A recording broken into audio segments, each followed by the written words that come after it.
Bien, pues vamos a ver otra aplicación que es cuerpos en caída. Aquí tenemos un dibujito que viene siendo la Torre de Pisa. Recuerden que esto es muy representativo, sobre todo porque aquí se habla la leyenda de Galileo, ¿verdad? Que experimentó la caída libre subiéndose a la Torre de Pisa y dejando caer objetos. Posteriormente pues llega el señor Newton, Isaac Newton, retoma esas investigaciones sobre caída libre y llega a la conclusión de que el peso es una fuerza de atracción entre la Tierra y el objeto, ¿verdad? Esa es la ley de la gravedad, pero recuerden que también pues, nos dejó la ley de fuerza, que nos dice que toda fuerza aplicada a una masa le imprime una aceleración, y entonces si el peso es una fuerza,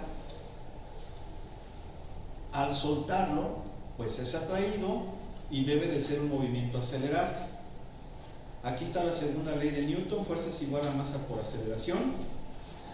Entonces, si desarrollamos nosotros esta ecuación, sabemos por la segunda ley de Newton que el primer miembro, que es la fuerza, pues es la masa del objeto por la aceleración que éste adquiere.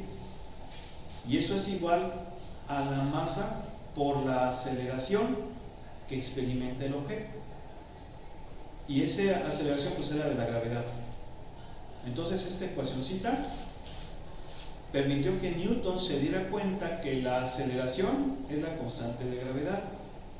El signo negativo tiene que ver con que son vectores, ¿sí? Entonces es una ecuación de segundo grado. Fíjense una cosa, o sea, ¿qué nos dice esa ecuación? Nos dice cosas bien interesantes. Primero que nada, esa ley es válida en el vacío.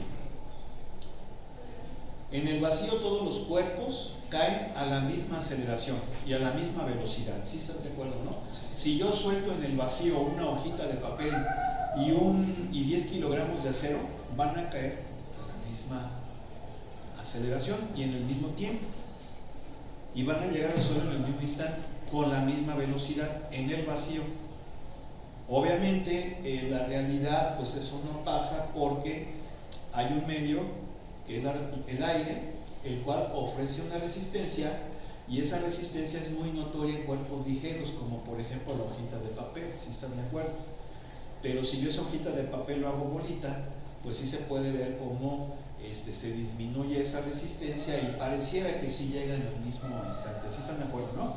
¿Sí? Bien.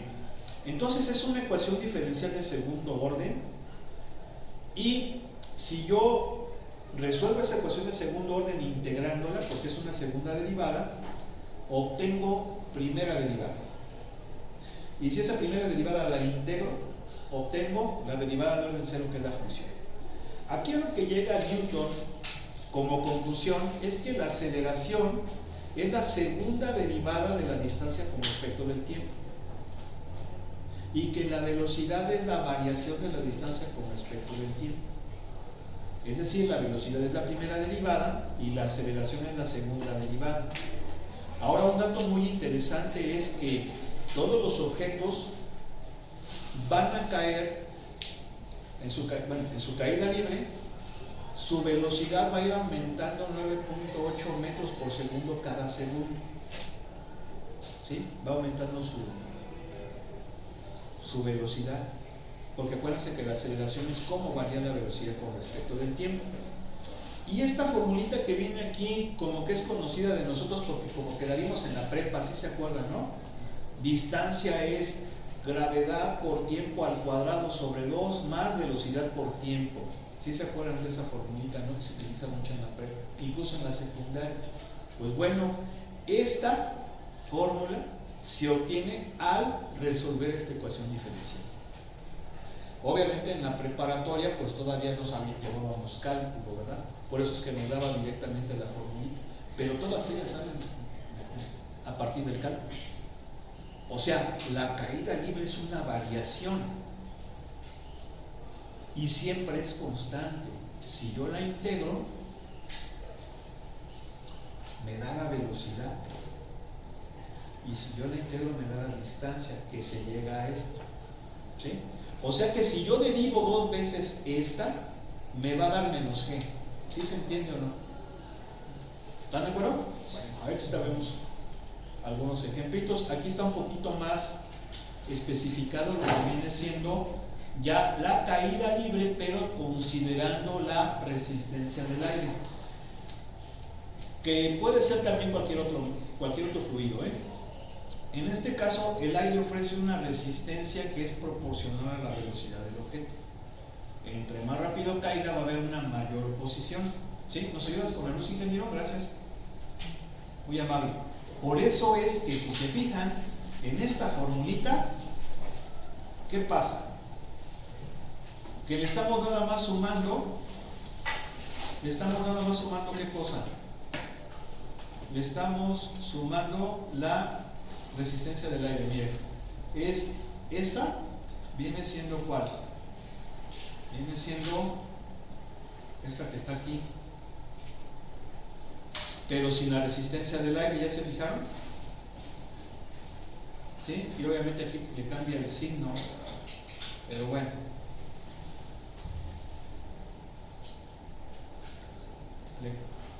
A ver, es MG. Lo que pasa es que cambia de sentido porque se va a oponer, por eso aquí cambia de signo, es MG. Estamos en bien. Otra aplicación, los cables suspendidos. Esto lo saben muy bien los ingenieros eléctricos en las líneas de transmisión. ¿Quiénes son eléctricos? A ver, ¿dónde están? ¿Por qué las líneas de transmisión tienen esa curva? No son rectos los cables, digo, porque si son rectos se gasta menos material, ¿no? ¿Sí o no? Porque si los dejamos así como que caigan, va a ser más material. ¿Por qué razón debe de haber una caída?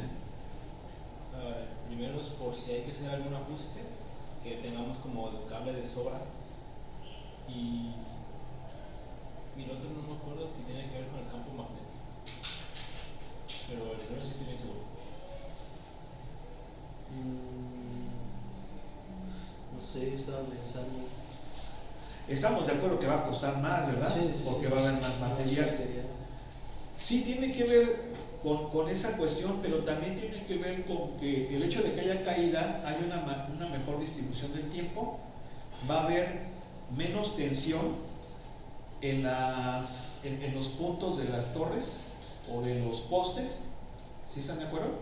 Va a haber menos tensión y obviamente pues eso es mucho mejor que si fueran rectas, porque va a estar más tensión. El peso no se libera de forma como lo hace cuando es curvo, ¿no? Miren, aquí está. Aquí, por ejemplo, pues hay una liberación de peso y obviamente eso va a ayudar a que haya menos tensión en los puntos donde se sostienen de las torres o de los postes. Porque recuerden que es muy peligroso que se rompa una línea de transmisión. ¿Ustedes han visto cómo se rompen los cables de la línea de transmisión? A mí sí me tocó ver. Una vez estaba haciendo mucho viento, cayó una rama sobre las líneas de, pues era alta tensión, pero eran de la calle. Quiero pensar que eran 240. Sí, quiero pensar que eran 240, porque pues ya en la calle más o menos esa es la tensión. O sea, no son líneas esas, por ejemplo, de las torresotas, ¿no?, que hay en los parques industriales. Esos sí ya son de kilovolts. Entonces se rompieron los cables, cayó al piso y miren, no les miento, carcomió el concreto de electricidad, incluso se estaba echando vapor a pesar de que estaba roto el cable. Entonces es peligrosísimo, eso pues puede matar una persona, es peligroso, por eso tiene que haber esa caída, ¿verdad? Por cierto, creo que bien es precisamente para liberar tensiones. Una persona se subió en las torres aquí. Sí. ¿Verdad que pues qué mala onda. Bueno, ¿qué más? Bien, estos dibujitos son bastante ilustrativos. Porque dice métodos diferentes para el estudio de ecuaciones diferenciales. Básicamente nos dice que hay un método analítico, uno cualitativo y uno numérico. En este curso vamos a meternos principalmente con el analítico. ¿Por qué? Porque vamos a resolver las ecuaciones diferenciales, ¿sí? O sea, vamos a utilizar leyes, vamos a implementar leyes físicas que ya están modeladas con una ecuación diferencial y la vamos a resolver para pues responder a las preguntas del problema. Entonces vamos a utilizar un método analítico. El otro método es cualitativo, pero este tiene que ver básicamente con el análisis del fenómeno, cuando a lo mejor aún no tenemos suficiente información de lo que estamos analizando, porque si nos fijamos aquí, dice, es posible en algunos casos contestar directamente de las ecuaciones diferenciales preguntas como, ¿en realidad la ecuación diferencial tiene soluciones? Si una solución de la ecuación diferencial existe y satisface la condición inicial, ¿es única esa solución? ¿Cuáles son algunas propiedades de las soluciones desconocidas? ¿Qué podemos decir acerca de la geometría de las curvas solución? Y dice, este método es análisis cualitativo. ¿Sí? O sea, es como primero preguntarnos si se puede modelar, si va a haber solución única o si hay algunas otras cuestiones. También vamos a ver un poco de esto, pero principalmente el analítico. Y el segundo método es numérico. Es decir, cuando probablemente no tengamos mucha información sobre cierta ley física y en base a la información nosotros obtengamos el modelo matemático o resolvamos las preguntas, o también aplicar métodos numéricos directamente. En este libro hay métodos numéricos, está por ejemplo el método de Runge-Kutta, ¿sí? Que es un método, a ver si nos da oportunidad de verlo, para resolver ecuaciones diferenciales. Bien, entonces pues aquí ya vienen algunos problemitas, ¿sí? Vienen algunos problemitas. Por ejemplo, vamos a hacer uno de la ley del calentamiento de Newton, vamos a hacer uno de mezclas. Entonces, ¿cuál quieren de la ley de enfriamiento-calentamiento de Newton? ¿El 5 o el 6? ¿Cuál les gusta? El 5 es el de arriba y el 6 es el de aquí. A ver, vayan poniéndose de acuerdo. Ahorita siento aquí.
¿Cuál quieren entonces? Sí. ¿El 6? Bueno, y ahorita más o menos les platico cómo es la onda con el 5. Entonces dice el número 6. Vamos a hacerlo más grande. Necesito. Dice, la temperatura ambiente Tm en la ecuación 3 podría ser una función del tiempo. Suponga que en un medio ambiente controlado, la temperatura del medio es periódica con un periodo de 24 horas, como se muestra en la figura que tenemos ahí. Diseña un modelo matemático para la temperatura PdT de un cuerpo dentro de este medio ambiente. ¿Sale? ¿Sí? Sí. Bueno, entonces, ¿cómo le haríamos? A ver. Pues vamos a aplicar la ley de enfriamiento y calentamiento de Newton. A ver, déjenme ver de dónde podemos cambiar. Como de aquí, ¿verdad? De aquí. Bueno, sí, ¿para qué? Vamos a chambear en esa partecita. Bien. Entonces, la ley de enfriamiento y calentamiento de Newton nos dice que la variación de la temperatura con respecto del tiempo es K veces la diferencia de temperatura, ¿verdad? ¿Sí están de acuerdo? Sí. Es T menos Tm o T menos T. A ver, es, aquí está, T menos Tm. T menos Tm, muy bien. T menos Tm. ¿Quién es T? La temperatura del objeto. ¿Quién es Tm? La temperatura del medio. Y la temperatura del medio es este. ¿Sale? Bien. Entonces la idea es, ¿conocemos K? No conocemos K. Conocemos la temperatura, o sea, T, no, porque es la variable del cuerpo. Conocemos Tm, no, pero aquí sabemos cómo se comporta. Entonces, vamos a sacar cuánto vale Tm para luego sustituirla. ¿Sí me explicó? ¿Sí? Bien. Entonces, ¿qué notan aquí? ¿Cómo es Tm? ¿Cómo la notan?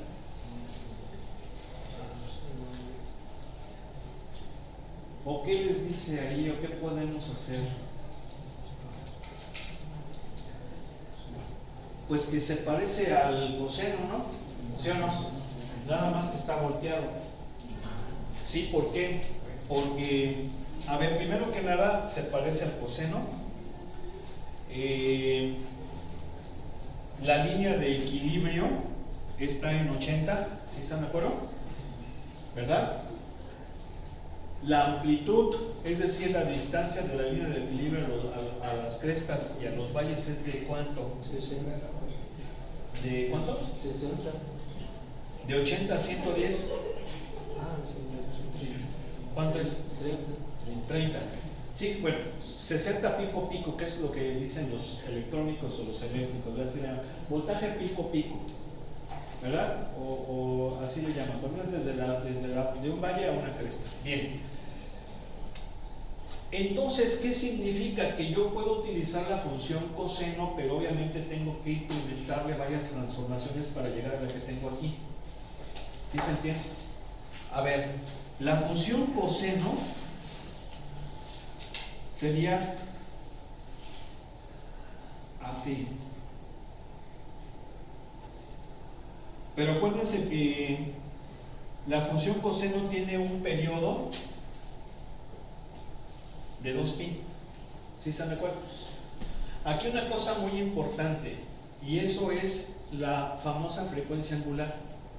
La frecuencia angular es el coeficiente del ángulo dentro de una función trigonométrica. ¿Sí? Estamos de acuerdo que el coseno y el seno básicamente son funciones muy relacionadas, porque el seno es un coseno desplazado. ¿Sí están de acuerdo? A ver, vamos a ponerlo aquí. A ver, yo creo que sí le tendríamos que apagar tantito, ingeniero. A ver, yo le apago. ¿Es este? Sí. Es este. Bien. La función coseno tiene una amplitud de 1 y tiene un periodo de 2pi. ¿Sí estamos de acuerdo? Y estamos de acuerdo que empieza en 1, ¿verdad? Sí. Ese es un ciclo y ese sería otro ciclo, ¿en dónde? En 4pi. Y claro, también existe para los negativos. ¿Sí o no? Sí. Esta es coseno de teta. Bueno, coseno de teta. Pero una cosa muy importante es el coeficiente de la variable dentro del coseno o del seno. O sea que tanto el seno como el coseno, la frecuencia angular es prácticamente lo mismo. ¿Cuánto vale este coeficiente? 1. Y la frecuencia angular se representa con W, no sé si sabían. ¿Sí? Y también sabemos de física que la frecuencia angular es 2pi veces la frecuencia natural. ¿Sí? Y sabemos que es también 2pi sobre t. ¿Por qué? Porque la frecuencia natural es el inverso del periodo. ¿Sí o no? Sí. Entonces, si el periodo vale, si la frecuencia angular es 1, que es el coeficiente que tengo yo aquí, el periodo de cuánto es, pues hago el despeje y me va a dar 2pi. Por eso es que es el periodo de 2pi. Es el tiempo en el cual hace una oscilación completa. ¿Sí se entiende o no? Sí. ¿Vamos bien? Perfecto. También sabemos que este número, este coeficiente es la amplitud que nos da la distancia de la línea de equilibrio a cualquier cresta o a cualquier valle. Vamos bien hasta ahí, ¿verdad? ¿Sí? Bien. Entonces, en base a eso, bueno, voy a dejar esa línea. Vamos a proyectar nuevamente. Ahí va. Porque, ¿qué observamos?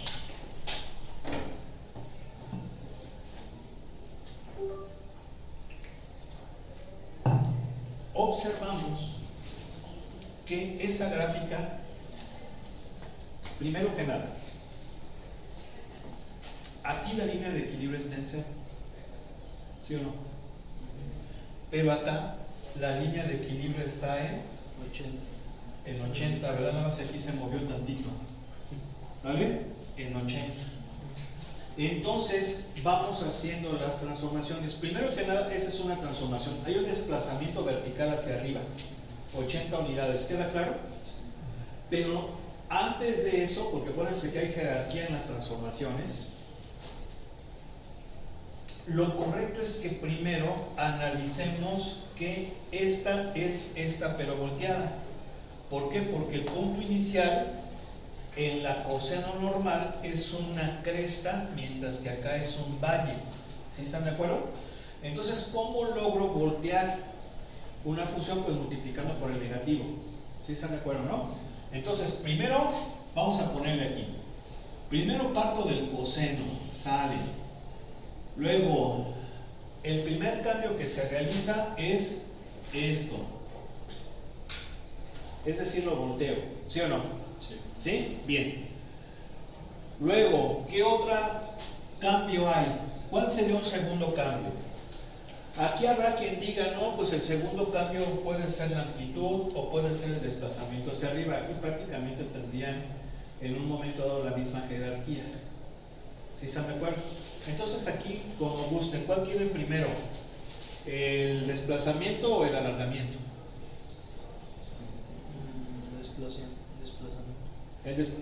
¿El desplazamiento? Sí. Entonces sería menos coseno de teta más 80, ¿no? Porque es un desplazamiento vertical hacia arriba. ¿Sí o no? Sí. Y ahora ya vendría el alargamiento. Vamos a ponerle tercer cambio. ¿Qué sería? ¿De cuánto es la amplitud? Dijimos de 30, ¿no? Entonces sería menos 30 coseno de teta más 80.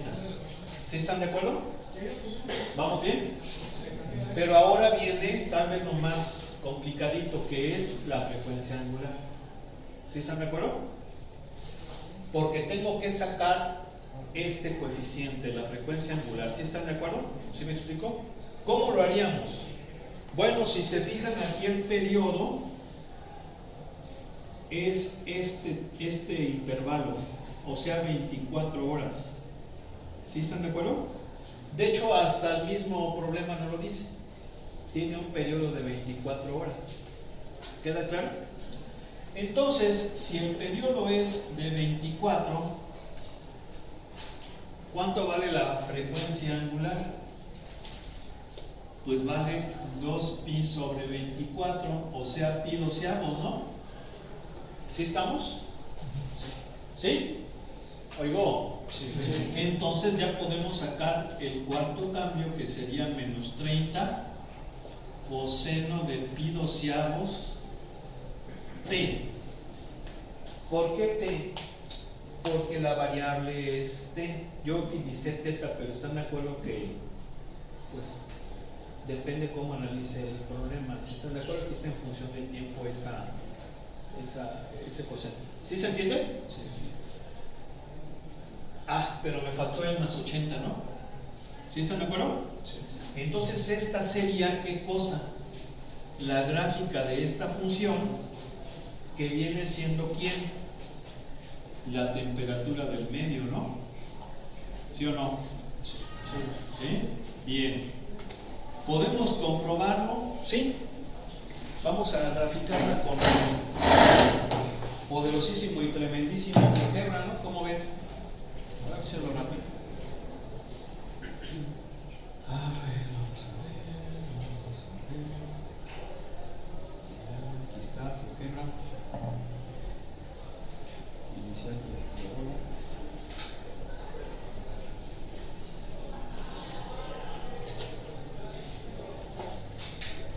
Y nos dice que es ¿quién? Menos 30 coseno ¿de quién? Pi doceavos. Pi, bueno, no importa, pero más vale que pi doceavos. ¿Estamos? Vamos a ponerle X, porque aquí, bueno, no sé si te lo vaya a asumir o no. Sabemos que no hay bronca de la variable independiente. ¿Sí se entiende? Sí. Y vean cómo el 80 va fuera del coseno, ¿sí o no? Sí. Aguas. Entonces vamos a ver.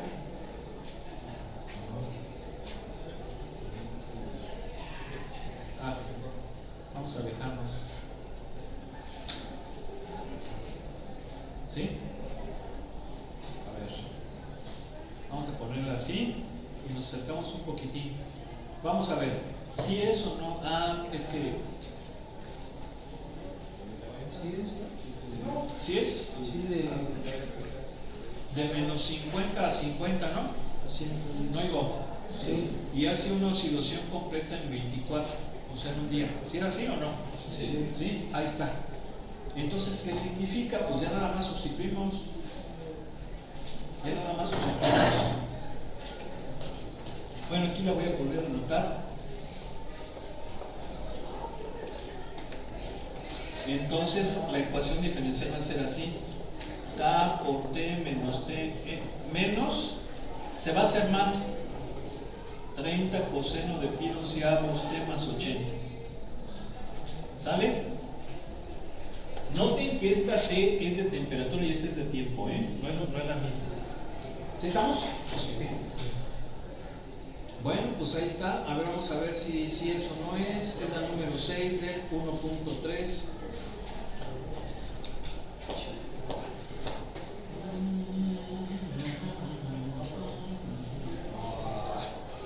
No, esta no es.